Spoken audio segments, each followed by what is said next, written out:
They are operating on a frequency of 52 megacycles by authority of the Federal Communications Commission. A test program follows.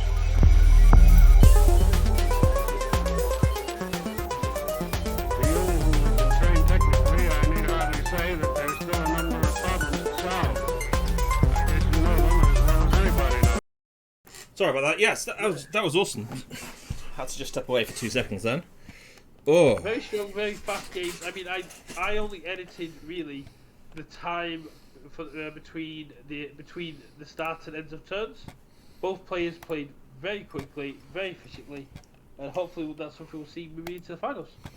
yeah. I mean, the finals are going to be great. I mean, I don't expect it to be long games, but I expect it to be stressful. I think that's what the best way of describing it. So. Exactly. I think let's go through the final standings then, where we're up to. So this is what we have for the Top Cup.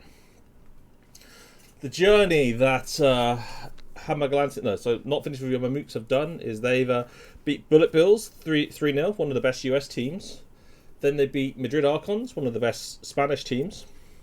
Then they beat KFPT Amberium, the best Portuguese team. And now they're in the final fighting off first place for the best German team. Yep, and Hamburg Lunch is one that like I said, we've said earlier, are looking to get revenge for the group stages here, where Not Fish Young beat them in round 1. 2-1 though, let's be clear, it's 2-1, it wasn't a whitewash, it was only 2-1. Oh no, and if we look at all the groups, in the second cup, Hamburg Lunches are fighting for first place in the second cup, and in the fourth cup, Hamburg Lunches are fighting to win the fourth cut as well.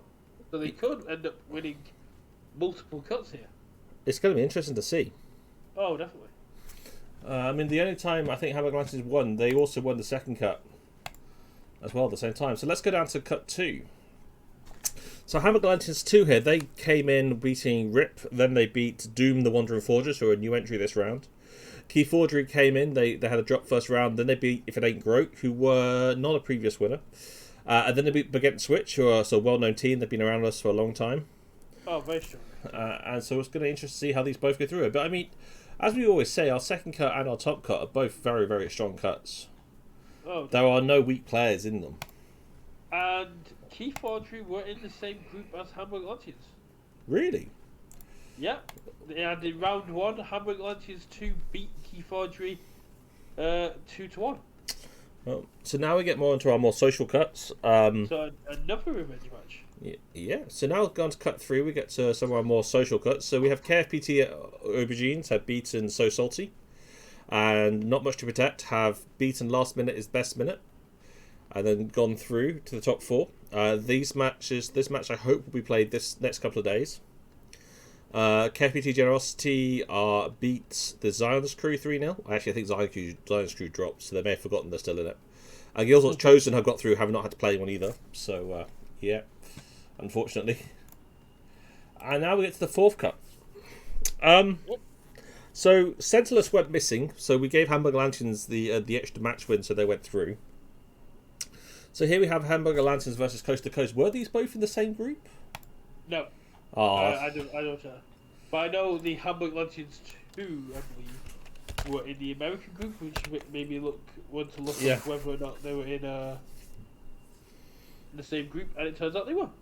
Right. So we got Coast to Coast versus Hamburg Lanterns. Now Coast to Coast beat Kilar de Gruins 2-1, and then they beat us 2-0. Well, I didn't play my match in defence because we already lost. And quite frankly, I was busy. I didn't lose steam. I just literally ran out of time. And then we have the Hamburg Lanterns 3 coming on with Sentineless. He should have beaten Sentineless, but nothing really happened, so they won't play one game, won it, and now they're playing Coast to Coast to final, and that's where we sit. That should hopefully all be sorted out by the end of the week. Yeah, and so looking at this cup, all I can think of is it's a real shame no one's going to use my code again that I had to spent months writing to get these brackets to render correctly. We're really going to have to start doing another event just for all that legwork that got put in. I'm sure Karen or other people could use it. I don't know, they've got to learn how my code works, which is never a good idea. But yeah, if they want it, I can make it available to them. But yeah, I mean, this is where we are, and from the first event perspective, I mean, I've showed this before, and this hasn't changed since last time, but we've had 4 teams win 6 of their 7 matches each of the rounds with the new players. I mean, and Doom the Wandering Fortress got to top 8, I believe, overall. I mean, it's really impressive to see. No, they was the second cup, my mistake. Yes, But- second cut top 4. Second cup top 4, but I mean, it's been a really impressive event again. And it's the kind of event I'm glad we're finishing on, because the interest was there, the appeal was there, the matches have been there. Yeah, we haven't had any drama, which is in some ways sad, but It wasn't as big as Kote, but it feels like a good stopping point, and I think the format is served its purpose of being perfectly. a good sort of amalgamation of every previous Kote's format mixed together. Yeah. So one person messaged me to ask me this, so I thought I'd repeat it. So why are we stopping doing the Coat event? And the answer is we have nowhere else to go with it, and our lives are busy. We could easily find time to keep running this, but at the same time, both of us are we had a tombola once. We did once have a tombola. I might see if I can get a picture of the tombola for the final, for those of you who can remember it. But it came down to the fact is Brett and I are both not so much fallen out of love with Keyforge, but we moved on to new pastures.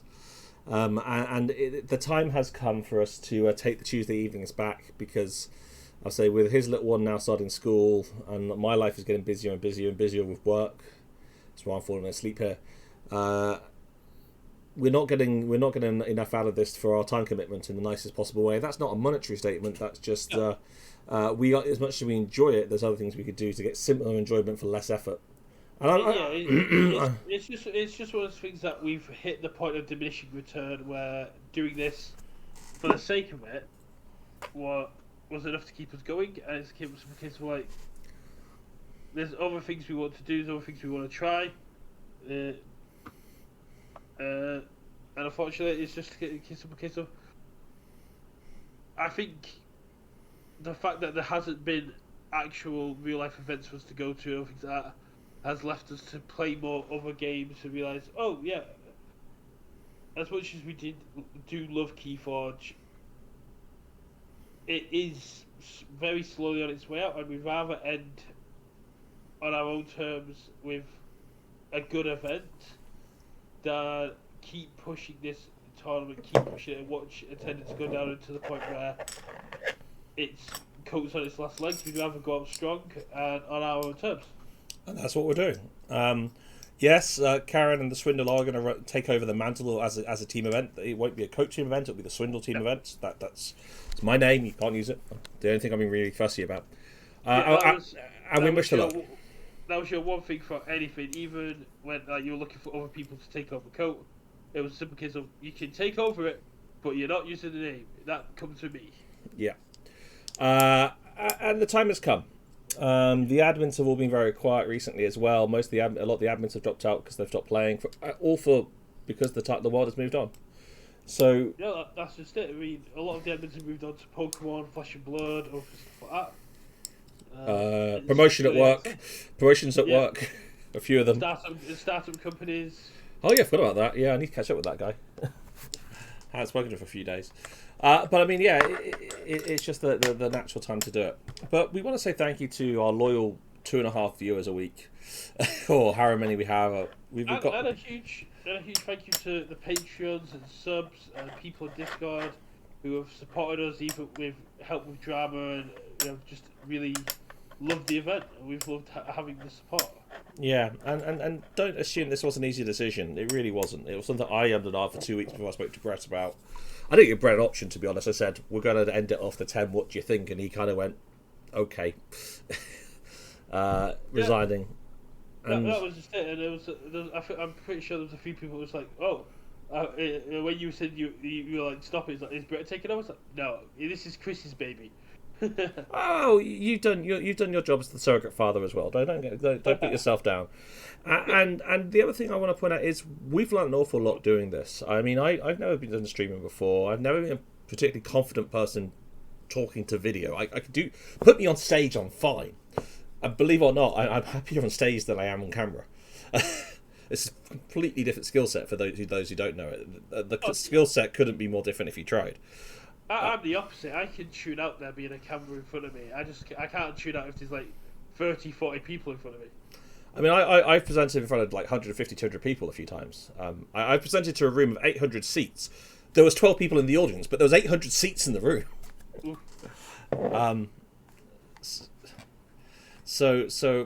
That's why I kept pushing for this, and I'm hoping you can hear me because my headset's playing up.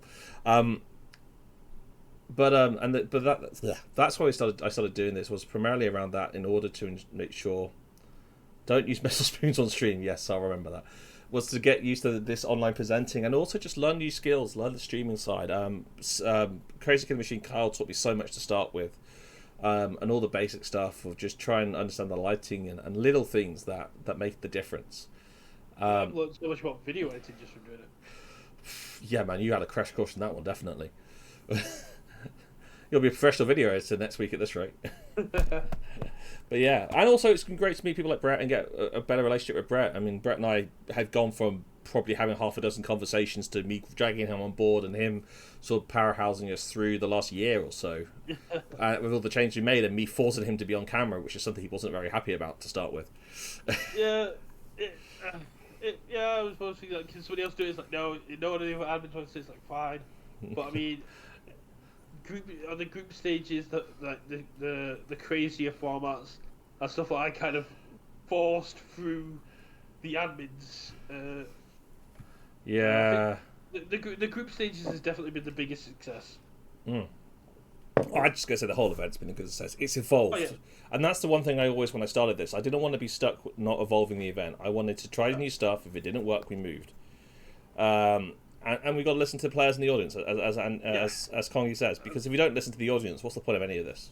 Well, that was just saying. That's why when I joined back this time last year, my biggest push all the way through was we need to localize time zones for groups. That's the biggest complaint I hear when I'm talking to other players. Yeah. Is that they don't want to go to Kote because they don't want to be playing people 12 hours, 8 hours, 9 hours. Then it's like, okay, but that's one of the appeals of Kote for some people, is playing people from all over the world. So it's finding that compromise of group stages will be localized, but then you'll move on to international, open top 8. So with this, let's draw it to a close here. We're sad to say this will be our last organised Tuesday stream. We've got the live stream coming up. There'll be mats available to prizes in the final for all our 4 fans watching the stream. Let's see if we make 5. That doesn't include me and Brett. But thanks most of all for the audience. I know our replay seems to get like 100 views. Do they still get that sort of many, Brett? Just he's gonna tell me yes anyway, just to make me feel better. Yeah, 50 to 100, yeah. So we know quite a few people watch it. I'm still surprised we get like 10 people on YouTube tuning in. Really? Wow. No, Mr. Connie, I still don't like Discord. It was the right tool for the job. I still don't like it. The more I use it, the more I hate it. that was one of the things that Chris really fought me on, and because it's moving to Discord rather than Facebook. But I think that's when we sort of saw a big spike in participation as well. Yeah, as a tool, it's freaking awful. But as in terms of trying to programmatically drive it, it's as bad as Facebook for client-driven stuff. But it was just when the algorithm fixed and we come back as Kote 2.0, we'll run it all through TikTok. Yeah, you're gonna have to explain to me what the appeal for TikTok is for someone of my age who's happily married. If my TikTok's telling me there's a lot of happily married people on TikTok that are swingers, I joined TikTok and I had to spend about 2 days just going through the algorithm, like through the For You page, liking certain videos to get my algorithm off. Here's a woman with big tits. It's like, no. I want to see funny things. I didn't come here for porn. I came here for funny things. The life we live now. How things have changed over the last 20 years. But anyway, guys, thanks so much for watching. Let's go and draw a line under this today. And as soon as we have the date for the live stream, you'll be the first set of people to tell after I've been told. Probably. Hopefully it should be Saturday or Sunday, but it'll come down to when Lorenzo and Chris and everybody else are available. I'm free this weekend within reason. Just need time in advance to prepare. Makes sense.